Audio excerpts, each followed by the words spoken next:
Empezaremos a leer desde el versículo 18 hasta el final del capítulo 5.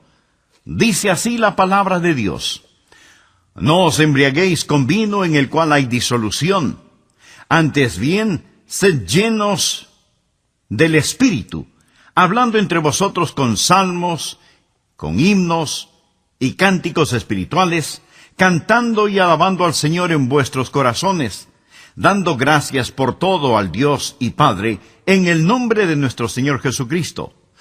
Someteos unos a otros en el temor de Dios. Las casadas estén sujetas a sus propios maridos como al Señor, porque el marido es la cabeza de la mujer, así como Cristo es la cabeza de la iglesia, la cual es su cuerpo, y Él es su Salvador. Así que como la iglesia está sujeta a Cristo, así también las casadas lo estén a sus maridos en todo. Maridos, amad a vuestras mujeres, así como Cristo amó a la iglesia y se entregó a sí mismo por ella para santificarla, habiéndola purificado en el lavamiento del agua por la palabra, a fin de presentársela a sí mismo una iglesia gloriosa, que no tuviese mancha ni arruga ni cosa semejante, sino que fuese santa y sin mancha. Así también los maridos deben amar a sus mujeres como a sus mismos cuerpos.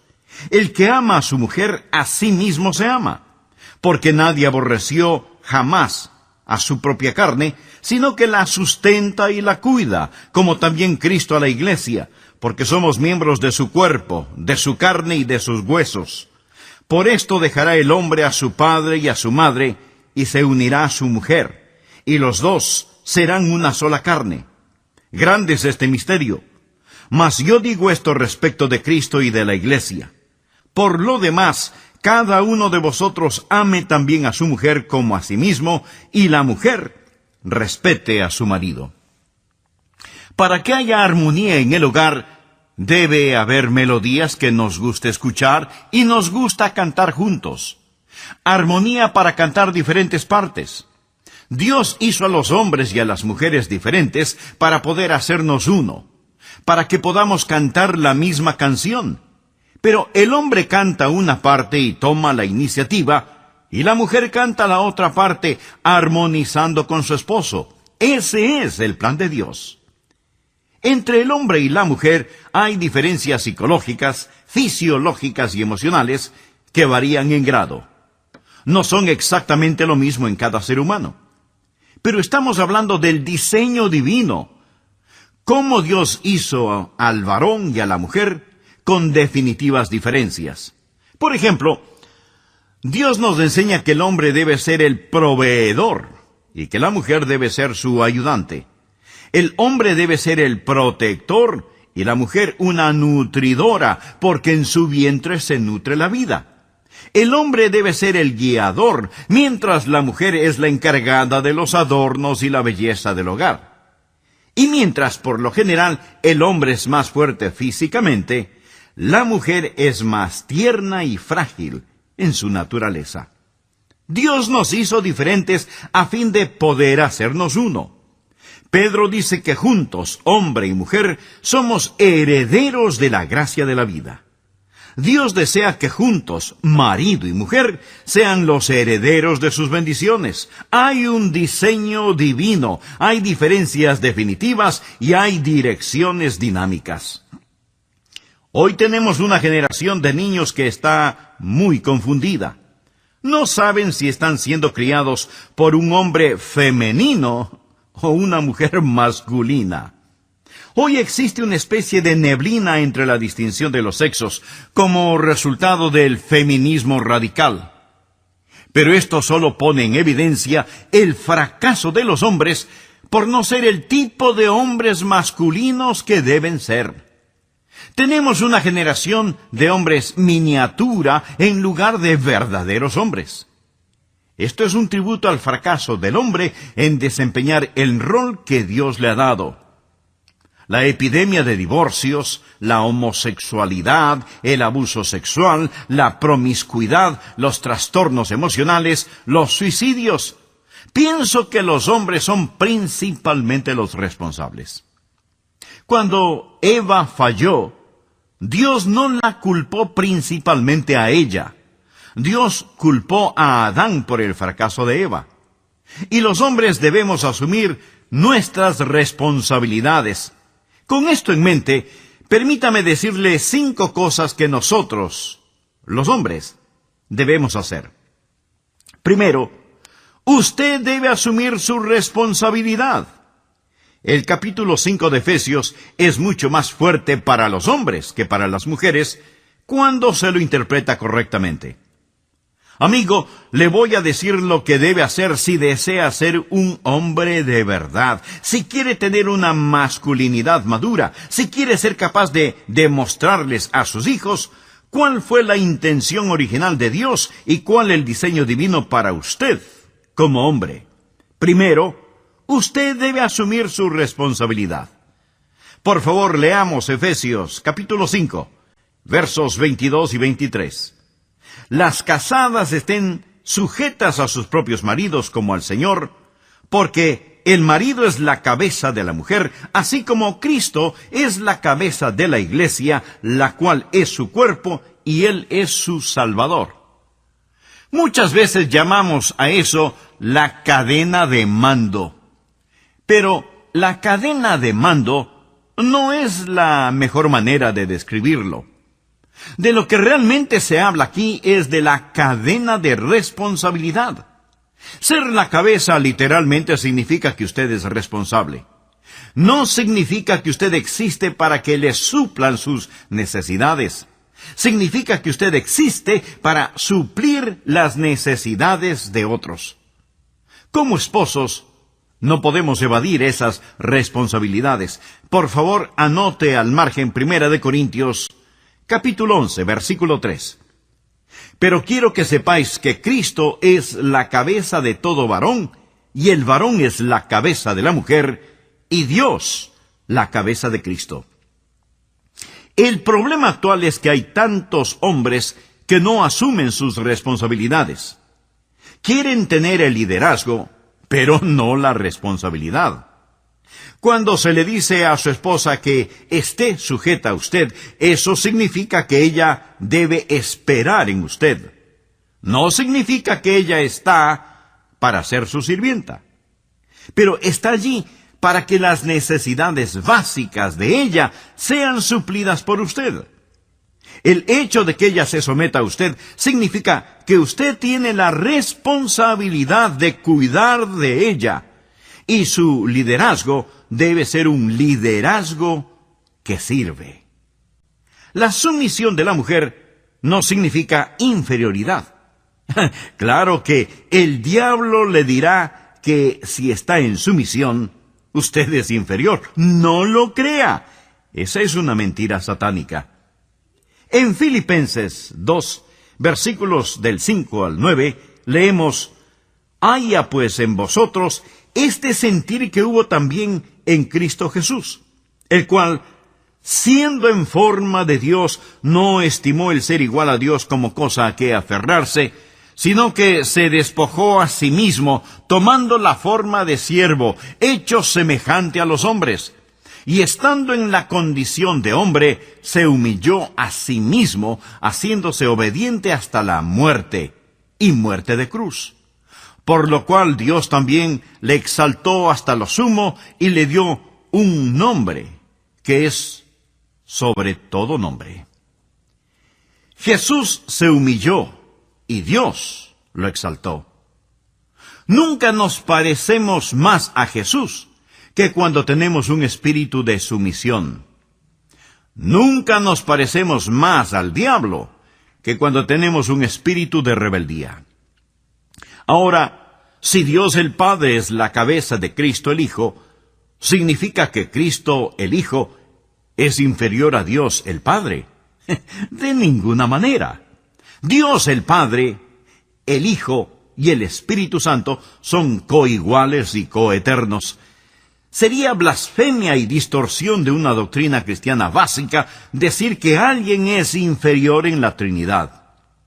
Sin embargo, eternamente, el Señor Jesucristo está en sumisión al Padre Eterno. La mujer no es inferior al hombre cuando está en sumisión a éste. La sumisión cristiana es simplemente un igual que se pone voluntariamente bajo otro igual para que Jesucristo pueda ser glorificado. Eso es todo. Algunas veces hablamos de marido y mujer como de una sociedad, pero esa no es la mejor manera de describir el matrimonio. Un escritor cristiano dice que cuando se habla de marido y mujer como socios, entonces no existe una cabeza. Marido y mujer son más bien como un equipo, y todos en la familia, marido, mujer, hijos, Give me $80 on time, we grinding all day, we don't even bother. The street too hard, nobody cares, nobody wanna know where you come from. You better hustle tight, just to be yourself, just to fight survival. The daily survivor, just survive. If not for God, oh, where have I today? If not for Jesus, where have I today? If not for God, oh, where have I today? If not for Him, where have I today? Some girls they pray for my debts, then they pray make I fall, then they pray make I go down, slow down, on a slow. The house is so tight, the streets so high, nobody to help you, you got to hustle and help yourself. We do it all day without the help of nobody. We still surviving for the streets, I think still hard. No time, no dolly. We shall go survive. We survive, we survive, we must survive. ¿Sabía que el Señor Jesucristo no impone su señorío sobre usted? Nunca lo hace. Y si Él lo hiciera, probablemente seríamos un poco mejor de lo que somos en tales cosas, pero estaríamos actuando mecánicamente. Debemos amar a nuestras esposas como Cristo ama a la iglesia. No debemos demandar ser la cabeza. El respeto y la confianza se ganan.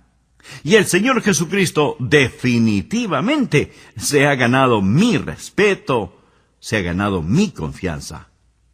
Así que si usted es un esposo y tiene dificultades en asumir el liderazgo en su hogar, no espere que le tengan confianza. Busque ganarse el respeto. Deje que su esposa aprenda a respetarlo como hombre de Dios, como una persona amable, y entonces la confianza llegará automáticamente. Nosotros como esposos debemos asumir nuestras responsabilidades. El respetar el liderazgo de su esposo es, para la esposa, como una red de seguridad. Usted como esposo es la cabeza del hogar. Esto no significa tanto una cadena de mando, sino más bien el asumir su responsabilidad. Segundo, esta diferencia entre los sexos significa que usted como marido debe hacerle saber a su esposa que ella es la número 1 en su vida. La Biblia dice, maridos, amad a vuestras mujeres, así como Cristo amó a la iglesia y se entregó a sí mismo por ella. Su esposa debe saber que ella está antes que los niños, antes que suegra o suegro. Por tanto, dejará el hombre a su padre y a su madre y se unirá a su mujer. Joyce, mi esposa, sabe que entre los millones y millones de seres humanos sobre la faz de esta tierra, en mi vida, ella es la única. Ella es la primera. Y sé sin lugar a dudas que yo soy el primero en la vida de ella. Eso me da un sentido de seguridad. Pensar que entre todas las personas hay una persona que me ama más que cualquier otra sobre esta tierra. Y qué sentimiento más agradable es el saber que ella me ama de esa manera y que ella sabe que yo la amo de la misma manera y que ella es la única, la número uno en mi vida. Por consiguiente, necesito tratarla como Cristo trató a la iglesia. Amigo, tal vez usted no sea culpable de adulterio físico, pero sí de adulterio emocional cuando comparte con otras mujeres lo que solo debe compartir con su esposa. Y el adulterio emocional termina inevitablemente en adulterio físico. Y aunque no suceda así, el adulterio emocional es un crimen contra su esposa y un pecado contra Dios. Desde el punto de vista de la relación marido y mujer, su esposa necesita ser absolutamente la única, la número uno en su vida. Tercero, no solo necesita hacerle saber a su esposa que ella es la única, la número uno, sino que también usted necesita proteger a su esposa de traumas emocionales. Por favor, leamos nuevamente lo que dice Efesios capítulo 5, versículos 26 y 27. Para santificarla, habiéndola purificado en el lavamiento del agua por la palabra, a fin de presentársela a sí mismo una iglesia gloriosa, que no tuviese mancha ni arruga ni cosa semejante, sino que fuese santa y sin mancha. Los hombres deben amar a sus esposas. Eso significa que deben protegerlas de traumas y daños emocionales. Amigo, ese es su trabajo.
Más importante que paso en el día son los primeros 5 minutos al regresar a casa. Si entro a la casa y voy directamente a mi estudio, o inmediatamente enciendo la televisión, o hago cualquier otra cosa, le he fallado a mi esposa. Yo necesito abrazarla, decirle que la amo. Debo llamarla por teléfono y decirle que ya voy en camino y que tengo muchas ganas de verla. Estas cosas son tan importantes. En esos 5 primeros minutos después de llegar a casa, le estoy diciendo: tú eres la número uno. He llegado no para descargar basura sobre ti, sino para quitarte una carga, para poder presentarte a mí mismo sin mancha. La próxima palabra es arruga. Esta es una palabra interesante. Habla de una clase de herida interior, un trauma que literalmente a veces se nota en el rostro. No estoy hablando de las arrugas normales que se forman al reírnos, las arrugas alrededor de los ojos o la boca, sino que estoy hablando del trauma que desarrolla una mujer que ha vivido con un hombre que realmente no la ha amado como debió hacerlo. Son aquellas mujeres con un rostro, un semblante terso y contraído debido a traumas internos. No han sido amadas como debieron ser amadas, y a veces usted puede ver ese dolor escrito en su rostro. El marido debe proteger a su esposa. Amigo, mi asignación y su asignación de parte de Dios es hacer de nuestras esposas creyentes más radiantes y bonitas interior y exteriormente. Lo que hay que hacer es no solo el asumir la responsabilidad, no solo hacerle saber a su esposa que ella es la única, la número uno, no solo protegerla de traumas emocionales, sino también hacer que su esposa se sienta absolutamente segura, amparada, protegida. El versículo 29 de Efesios 5 nos dice: porque nadie aborreció jamás a su propia carne, sino que la sustenta y la cuida. La palabra sustentar es obvio que significa alimentar. Cuando usted tiene hambre, ¿qué es lo que hace? Pues come, y cuando está sediento, quiere beber. Usted desea que sus necesidades sean suplidas, y como esposo, es su responsabilidad proveer para su esposa el sustento físico, psicológico, emocional y espiritual que ella necesita para crecer.